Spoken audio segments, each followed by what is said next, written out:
Mass mass mass Maranamass കളി, കിടിലൻ കളി, അടിപൊളി കളി, സൂപ്പർബ് കളി. ഇനിയിപ്പോൾ ഞങ്ങൾ പാലക്കാട്ടുകാരുടെ ഭാഷയിൽ പറഞ്ഞത് എന്താണ്ടാ അവനൊരു കളി കളിച്ചതാണ്. ഇനി അങ്ങോട്ട് തൃശ്ശൂർ പോയാലോ, ഒരു ജാതി കളീസ്റ്റ. ഇനി നമ്മൾ തിരുവനന്തപുരത്ത് നമ്മുടെ സഞ്ജുവിൻ്റെ സ്വന്തം സ്ഥലത്ത് പോയി കഴിഞ്ഞാലോ, അണ്ണാ പൊളപ്പം കളി അണ്ണാ പോകുന്നതൊക്കെ മതി. സുഹൃത്തുക്കളെ നമസ്കാരം. നമ്മുടെ ഇന്നലെ കഴിഞ്ഞ T20 വേൾഡ് കപ്പിന്റെ ഫൈനലിനെ പറ്റി ഇങ്ങനെ ഒന്ന് വെറൈറ്റി ആയിട്ട് പിടിക്കാൻ നോക്കിയതാണ്. ഒന്നും പറയാനില്ല, ഭയങ്കര സന്തോഷം, സൂപ്പർബ് കളി. നമ്മുടെ ഓരോ പ്ലേയേഴ്സും ടൂർണമെന്റിൽ അവിടെ ആദ്യം മുതൽ അവസാനം വരെ ഓരോ പ്ലേയേഴ്സും നന്നായി കളിച്ചു. അതുപോലെ തന്നെ ടീമിന്റെ മാനേജ്മെന്റിന്റെ കാൽക്കുലേഷൻ വളരെ നന്നായിരുന്നു. അഭിഷേക് ശർമ്മനെയൊക്കെ അവർ അത്രയും ഫോം ഔട്ടായിട്ട് നിലനിർത്തി. അത് കറക്റ്റ് അവനാ ഫാസ്റ്റസ്റ്റ് 50 ഇൻ ദ T20 2026 അല്ലേ, അത് കറക്റ്റ് ടൈമിൽ കൊണ്ടുപോയി അഭിഷേക് ശർമ്മ സ്കോർ ചെയ്തു. ഓരോരുത്തരും വളരെ വളരെ മികച്ചു നിന്നു.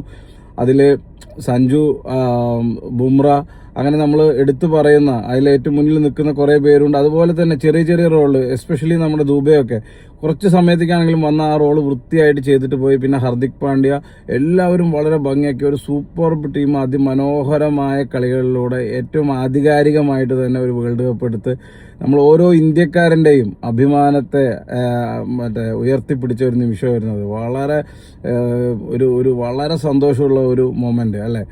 അപ്പോൾ ഇതേ ഒരു സെറ്റ് ടീമായിട്ട് തന്നെ ഇനിയും ഒരുപാട് വിജയങ്ങൾ ഇന്ത്യൻ ടീമിന് ഉണ്ടാവട്ടെ.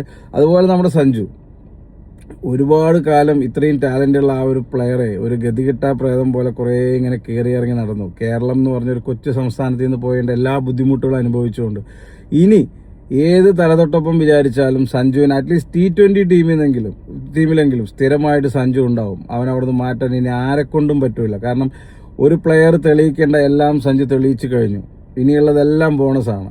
അപ്പോൾ വരും കാലങ്ങളിൽ ഇന്ത്യയുടെ T20 അറ്റ്ലീസ്റ്റ് എൻ്റെ ഒരു അഭിപ്രായത്തിൽ അത് വൺ ഡേയിലേക്കും അല്ലെങ്കിൽ ടെസ്റ്റിലേക്കും ഒക്കെ മാറണം. എന്തായാലും T20 സഞ്ജുവിന് ഇനി ആർക്കും തടുക്കാൻ പറ്റില്ല. അവിടെ ഓപ്പണിംഗ് ആയിട്ട് തന്നെ സഞ്ജു ഉണ്ടാകുന്നുള്ള 100% ഉറപ്പാണ്.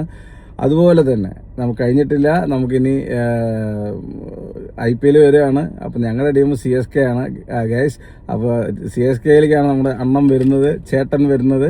അപ്പോൾ കളികൾ ഇനി കാണാനിരിക്കുന്നതേ ഉള്ളൂ എന്നെല്ലാവരും ഓർമ്മിപ്പിച്ചുകൊണ്ട് നിർത്തുന്നു. വീഡിയോ ഇഷ്ടമായാൽ ഷെയർ ചെയ്യുക. നന്ദി, നമസ്കാരം, ജയ് ഹിന്ദ്.